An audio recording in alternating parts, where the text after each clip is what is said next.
اعوذ باللہ من الشیطان الرجیم بسم اللہ الرحمن الرحیم یا ایھا الذین آمنوا کتب علیکم الصیام کما کتب علی الذین من قبلکم لعلکم تتقون۔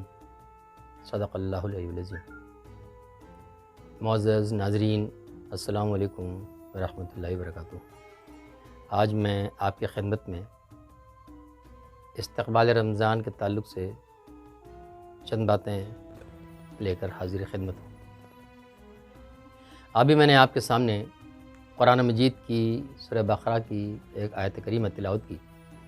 اس کا ترجمہ یہ ہے کہ اے لوگو جو ایمان لائے ہو، ہم نے تم پر روزے فرض کیے جیسا کہ اس سے پہلے کے لوگوں پر روزے فرض کیے تھے، شاید کہ تم میں تقوی کی صفت پیدا ہو۔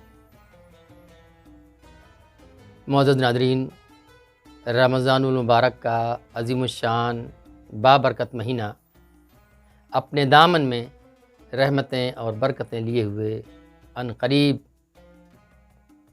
آیا چاہتا ہے۔ خوش نصیب ہیں وہ لوگ، خوش قسمت ہیں وہ لوگ جو اس رمضان المبارک کے مہینے کی قدر کرتے ہوئے اس کا خوش دلی کے ساتھ استقبال کریں اور اس مہینے کی رحمتوں اور برکتوں سے اپنے دامن کو مالا مال کریں۔ اللہ کے رسول صلی اللہ علیہ وسلم بیان فرماتے ہیں کہ ہلاک ہو گیا وہ شخص کہ جس کے زمانے میں یہ رمضان المبارک کا مہینہ آئے اور اس کے باوجود کوئی شخص اپنی بخشش نہ کرا سکے۔ عزیز ساتھیو، اس رمضان المبارک کے مہینے میں اللہ تعالیٰ مغفرت کرنا چاہتا ہے۔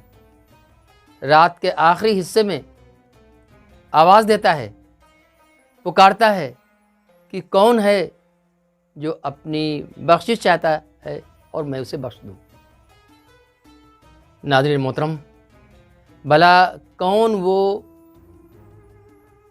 بدقسمت شخص ہوگا کہ اللہ تعالیٰ کی طرف سے بخشش کی آواز آئے، اللہ تعالیٰ بخشش کے لیے پکارے، بخشش کے لیے صدا لگائے اور ہم اس مہینے غفلت میں پڑے رہیں۔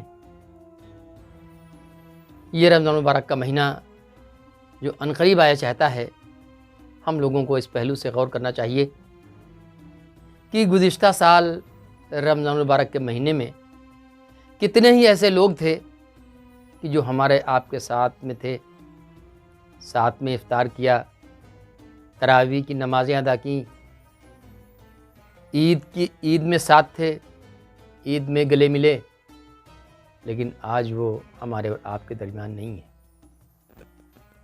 گزشتہ سال کا یہ ماہ رمضان ان کی زندگی کا یہ آخری رمضان تھا۔ عزیز ساتھیو، یہ جو رمضان المبارک کا مہینہ چند دن کے بعد آیا چاہتا ہے، کس کی زندگی کا یہ آخری رمضان المبارک ثابت ہو کچھ نہیں کہا جا سکتا، کیونکہ یہ زندگی کب ختم ہو جائے اس کا کوئی بھروسہ نہیں ہے۔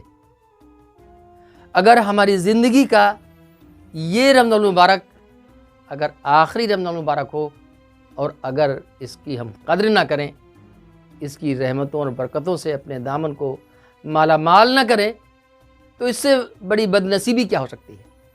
لہٰذا ضرورت یہ ہے کہ رمضان المبارک کا خوش دلی کے ساتھ استقبال کیا جائے، اپنے آپ کو تیار کیا جائے، یہ ارادہ کیا جائے کہ انشاءاللہ تعالی رمضان المبارک سے زیادہ استفادہ کرنا ہے۔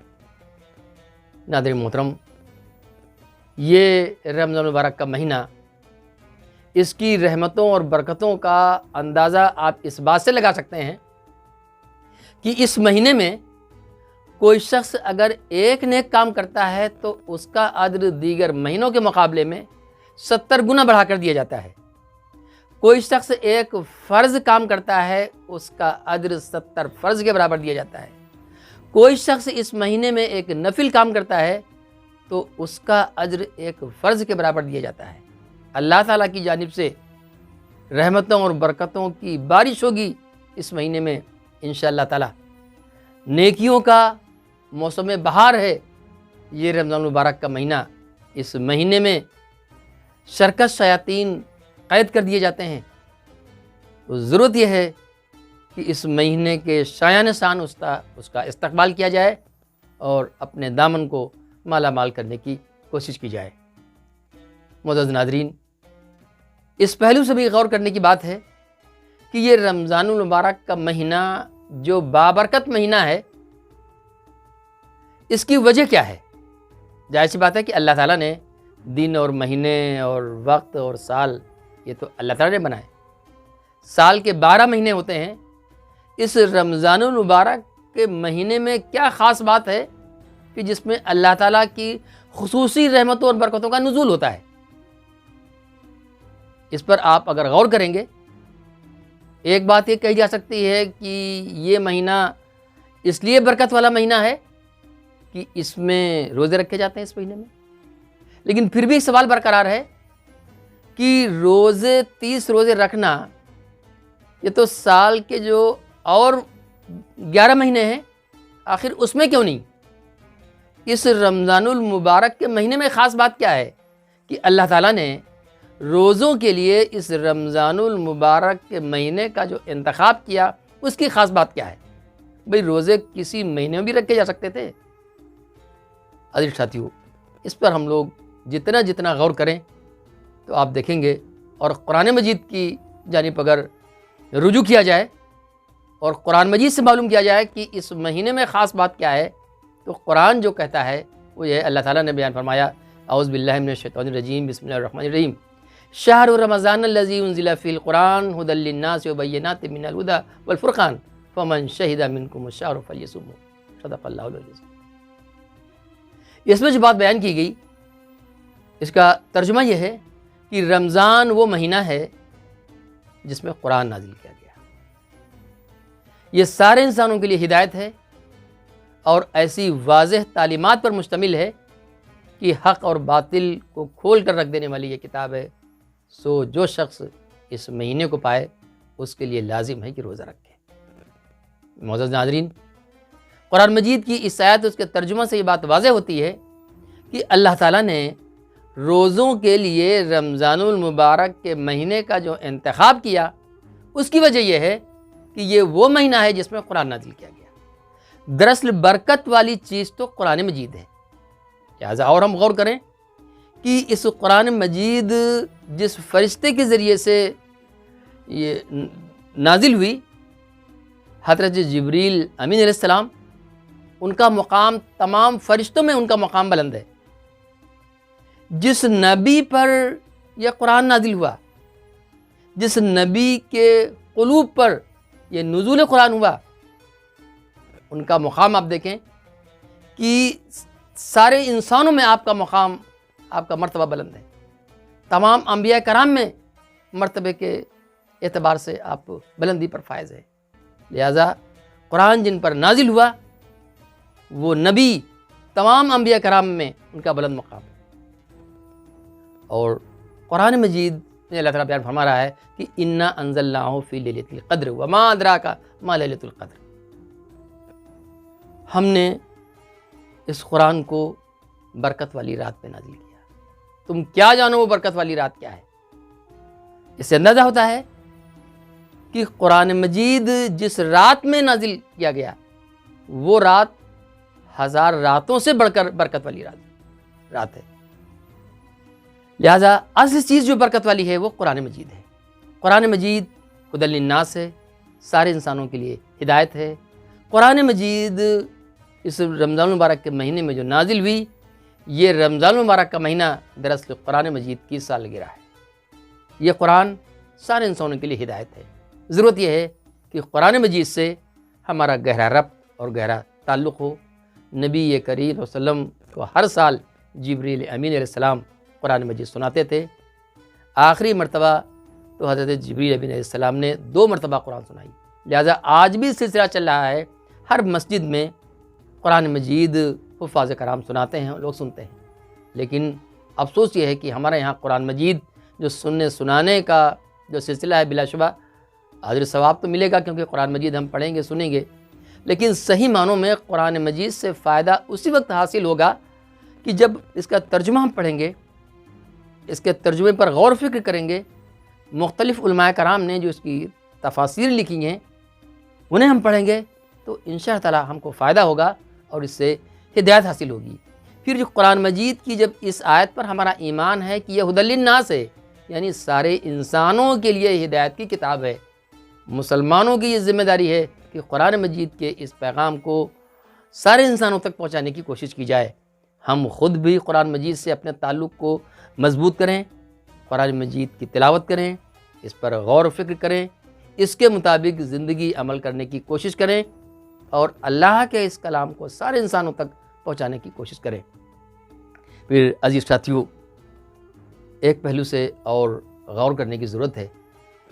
یہ جو رمضان المبارک کے جو روزے ہیں، اس میں فرمایا نبی کریم صلی اللہ علیہ وسلم نے کہ جس شخص نے بغیر عذر شرعی رمضان المبارک کا ایک روزہ بھی چھوڑ دیا، عذر شرعی یہ ہے کہ آدمی بیمار ہے یا لمبے سفر پر ہے یا بہت ضعیف ہے، روزے کی طاقت و قوت نہیں رکھتا،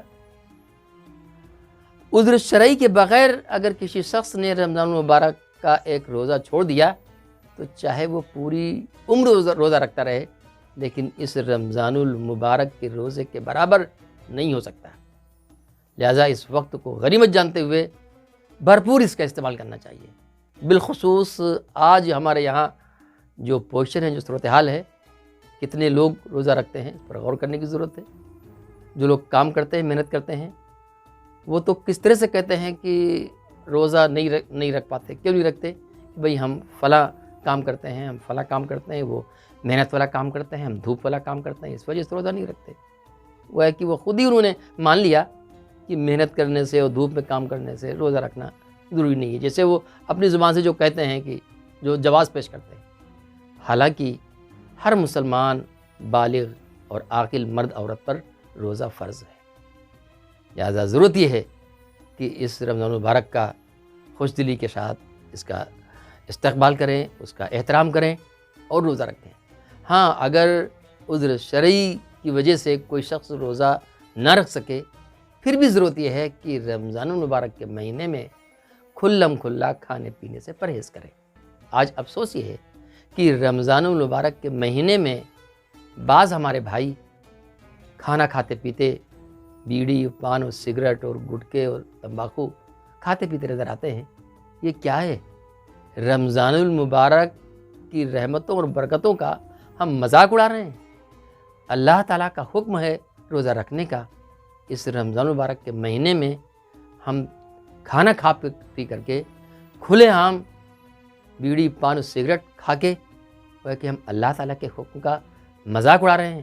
اس سے ڈرنا چاہیے۔ عزیز ساتھیو، روزے کا جو مقصد ہے، میں نے آپ کے سامنے قرآن مجید کی جو سورہ بقرہ کی آیت کریمہ تلاوت کی تھی، اس میں کہا گیا لعلکم تتقون، شاید کہ تم میں تقوی کی صفت پیدا ہو۔ روزے کا مقصد دراصل تقوی ہے، اللہ تعالیٰ کا ڈر، اللہ تعالیٰ کا خوف پیدا ہو جائے۔ کیا چیز ہے کہ ایک روزے دار 12 14 گھنٹے گرمی، دھوپ، شدت کی گرمی ہوتی ہے، ایک روزے دار چاہے تو تنہائی میں کچھ کھا پی سکتا ہے، لیکن کیا چیز ہے کہ جو اسے 12 14 گھنٹے روکے رکھتی ہے؟ دراصل اللہ تعالیٰ کا ڈر ہے۔ ایک روزے دار کو یہ معلوم ہے کہ چاہے کوئی نہ دیکھے، ہم تنہائی میں ہیں، اکیلے میں ہیں، چاہے کوئی نہ دیکھے لیکن اللہ تعالیٰ دیکھ رہا ہے۔ ہم دنیا بھر کے لوگوں سے یہ بات چھپا سکتے ہیں لیکن اللہ تعالیٰ سے کوئی بات نہیں چھپا سکتے۔ لہٰذا ایک روزے دار کو جو چیز 12 14 گھنٹے تک ایک قطرہ پانی بھی حلق سے نیچے اتارنے سے روکتی ہے، جو چیز، وہ اللہ تعالیٰ کا ڈر ہے، اللہ تعالیٰ کا تقوی ہے۔ دراصل روزے کے ذریعے سے یہ چاہا جاتا ہے کہ وہ لوگوں کے اندر اچھائیاں اور نیکیاں پروان چڑھیں، اللہ تعالیٰ سے ڈر پیدا ہو، اللہ تعالیٰ سے ڈر کے ہم غلط کاموں سے بچ جائیں۔ اللہ کے رسول صلی اللہ علیہ وسلم بیان فرماتے ہیں کہ جس شخص نے ایمان اور احتساب کے ساتھ روزہ رکھا، اس کے پچھلے تمام گناہ معاف فرما دیے گئے۔ کتنی پیاری بات فرمائی ہے نبی کریم صلی اللہ علیہ وسلم نے۔ لیکن اس میں جو بات کہی گئی ہے اس پر ذرا غور کرنے کی بات ہے۔ اس میں صرف روزہ رکھنے والے کی بات نہیں گئی کہ جس شخص نے روزہ رکھا اس کے پچھلے تمام گناہ معاف فرما دیے گئے۔ اچھا، جو گناہ کی بات اس میں کہی گئی ہے تو گناہ صغیرہ یعنی چھوٹے موٹے گناہ جو بھول چوک سے گناہ ہو جاتے ہیں، ہم گناہ کبیرہ کرتے رہیں اور روزہ رکھ کے اگر ہم یہ چاہیں کہ پچھلے گناہ معاف ہو گئے تو ایسا نہیں۔ پھر اس میں ایک شرط لگائی گئی، اللہ کے رسول صلی اللہ علیہ وسلم بیان فرما رہے ہیں کہ جس شخص نے ایمان اور احتساب کے ساتھ روزہ رکھا، یعنی دوران روزہ غلط کاموں سے بچتا رہا، اپنی زندگی کا جائزہ لیا، دوران روزہ زیادہ سے زیادہ نیکی اور بھلائی کا کام کیا اور برائی سے بچنے کی کوشش کی، ظاہر سی بات ہے کہ اس کے گناہ معاف ہوں گے، نہ کہ یہ کہ صرف ایسے ہی روزہ رکھ لے۔ اس کے لیے ایک بات اور فرمائی نبی کریم صلی اللہ علیہ وسلم نے کہ بعض روزہ دار ایسے ہیں کہ انہیں روزے میں صرف بھوک پیاس کے سوا ان کے پلے کچھ نہیں پڑتا۔ بعض راتوں کو جگنے والے یا راتوں کو قیام کرنے والے ایسے ہیں کہ انہیں رات جگے کے علاوہ کچھ پلے نہیں پڑتا۔ اس سے اندازہ ہوتا ہے کہ روزہ نام اس کا نہیں ہے کہ صرف کھانا پینا چھوڑ دیا جائے، بلکہ روزہ نام اس کا ہے کہ تمام برائیوں سے بچ جایا جائے، تمام خرابیوں سے بچ جایا جائے، زیادہ سے زیادہ نیکیاں حاصل کرنے کی کوشش کی جائیں۔ لہٰذا روزہ صرف کھانا پینا چھوڑ دینے کا نام روزہ نہیں ہے، بلکہ روزہ آنکھ کا روزہ ہے، کان کا روزہ ہے، زبان کا روزہ ہے، ہاتھ کا روزہ ہے، پیر کا روزہ ہے، دل کا روزہ یہ ہے۔ آنکھ کا روزہ یہ ہے کہ ہم دوران روزہ آنکھوں سے غلط کام نہ کریں، بد نگاہی نہ کریں، کسی غیر محرم پر نگاہ نہ ڈالیں۔ کان کا روزہ یہ ہے کہ ہم ان کانوں سے دوران روزہ کوئی غلط بات، فحش بات نہ سنیں، لڑائی و جھگڑا، غیبت، گالی گلوج اپنے کانوں سے نہ سنیں، کسی کی برائی نہ سنیں۔ زبان کا روزہ یہ ہے کہ دوران روزہ ہم اپنی زبان سے کسی کو تکلیف نہ پہنچائیں، گالیاں نہ بکیں، چغلی نہ کریں، پیٹھ پیچھے کسی کی برائی نہ کریں، لڑائی جھگڑا نہ کریں۔ کوئی شخص اگر لڑائی پر آمادہ بھی ہو تو روزے دار کو چاہیے کہ وہ کہہ دے کہ بھئی ہم آپ کی برابری نہیں کر سکتے کیونکہ ہم روزے سے ہیں۔ اسی طرح سے ہاتھ کا روزہ یہ ہے کہ دوران روزہ ہم ان ہاتھوں سے کوئی غلط کام نہ کریں، کم نہ تولیں، کسی کو دھوکہ نہ دیں۔ پیر کا روزہ یہ ہے کہ ہم برائی کی طرف چل کے نہ جائیں۔ پھر ظاہر سی بات ہے کہ اگر اس طرح سے ہم روزہ رکھتے ہیں تو اس میں فرمایا نبی کریم صلی اللہ علیہ وسلم نے کہ کسی شخص نے ایمان و احتساب کے ساتھ روزہ رکھا، پھر اس کے پچھلے گناہ معاف کر دیے گئے۔ تو ضرورت یہ ہے کہ ہم دوران روزہ سارے غلط کاموں سے بچنے کی کوشش کریں۔ میں ایک بات کہہ کے اپنی بات ختم کروں گا۔ اللہ کے رسول صلی اللہ علیہ وسلم رمضان المبارک کے مہینے میں زیادہ سے زیادہ غریب اور مسکین سماج اور معاشرے کے پریشان حال لوگوں کا خیال کرتے تھے اور خیال رکھتے تھے، ان کی مدد کرتے تھے۔ ضرورت یہ ہے کہ رمضان المبارک کے مہینے میں غربا اور مساکین کا خیال رکھا جائے، ان کے افطار اور سحر کا نظم کیا جائے۔ جو رمضان المبارک کے جو روزے ہیں، ایک شخص جو روزہ رکھتا ہے کئی گھنٹے جو بھوکا پیاسا رہتا ہے، اس کا ایک مقصد یہ بھی ہے کہ ایک روزے دار کو جو بھوک پیاس کا احساس ہوتا ہے تو اسے سوچنا چاہیے کہ جو لوگ بھر پیٹ کھانا جنہیں میسر نہیں آتا، ان کی بھوک کیسی ہوتی ہے۔ لہٰذا ضرورت یہ ہے کہ سماج اور معاشرے کے لوگ، اپنے پڑوسی، اپنے قریبی رشتہ دار، اپنے قرب جوار کے لوگ اگر ایسے ہیں، جائزہ لیا جائے، دیکھا جائے، ان کے افطار و سحر کا نظم کیا جائے۔ پھر اسی طرح سے عید الفطر آنے سے پہلے فطرہ اتنا عید سے پہلے دیا جائے کہ عید کی خوشیوں میں لوگ شریک ہو سکیں۔ یہ صدقہ فطر ہے، اس کا مقصد جہاں ایک طرف یہ ہے کہ دوران روزہ اگر بھول چوک سے کوئی غلطی ہو جائے تو اس سے یہ جو فطرہ ہے یہ ان غلطیوں کا کفارہ ہوتا ہے۔ دوسرے وہ لوگ جو عید کی خوشی میں شریک نہیں ہو سکتے، عید کی خوشیوں میں شریک کرنے کے لیے یہ فطرہ ہے، لہذا فطرہ اتنا پہلے نکالیں، اتنا پہلے جمع کریں اور لوگوں کو دیں تاکہ عید کی خوشیوں میں وہ شریک ہو سکیں۔ معزز ناظرین، یہ رمضان المبارک کا مہینہ جو ان قریب آیا چاہتا ہے، اللہ تعالیٰ سے دعا ہے کہ ہم سب لوگوں کو اس رمضان المبارک کے مہینے کی خوش دلی سے استقبال کرنے اور رمضان المبارک کی رحمتوں اور برکتوں سے زیادہ فائدہ اٹھانے کی توفیق عطا فرمائے۔ وآخر دعوانا ان الحمد للہ رب العالمین۔